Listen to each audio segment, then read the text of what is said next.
Texa è un'azienda che è nata nel 1992, fondata da Bruno Vianello, che è anche l'attuale proprietario e presidente del consiglio di amministrazione. Fine 80, inizio 90 sono gli anni di un cambiamento importante, perché l'auto diventa da un mezzo puramente meccanico un mezzo elettromeccanico, quindi c'è l'introduzione dell'elettronica all'interno dei veicoli e Texa cresce e si sviluppa per la sua capacità di affiancare questa evoluzione dell'auto con la creazione di strumenti e di servizi che vanno a supportare i meccanici che all'epoca erano disorientati da questo cambiamento importante. Oggi Texa è un gruppo che impiega più o meno 1000 persone, la maggior parte qui a Monastier di Treviso, circa un centinaio distribuite tra Torino e Bologna, e ha 7 filiali estere, prevalentemente commerciali e di servizio. Texa ha 3 settori principali: quello originario denominato Garage Equipment, che si occupa della produzione di prodotti ed erogazione di servizi legati appunto al mondo delle officine.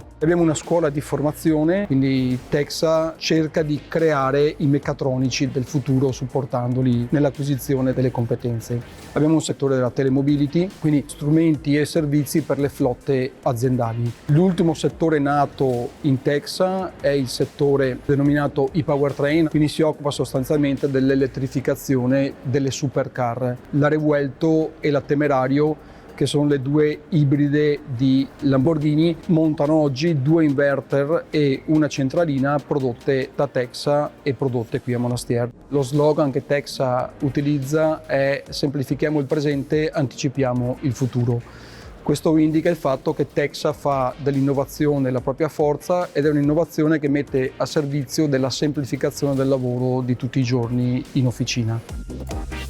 Texa è un'azienda molto articolata che ha al suo interno innumerevoli attività produttive e operative. Ne consegue che i rischi connessi alla sicurezza sono molteplici, quindi abbiamo lavorato negli anni per creare un reparto sicurezza che è composto da 3 figure completamente dedicate, un SVP e 2 ASVP, perché l'impostazione che sta cercando di dare Texa alla sicurezza è l'impostazione tipica che utilizza anche in altre materie di compliance, che è un'impostazione di sistema. Abbiamo iniziato da tempo il percorso per la certificazione ISO 45001 dopo che abbiamo fatto quella ambientale, e sicuramente nel corso del 2026 raggiungeremo questo risultato.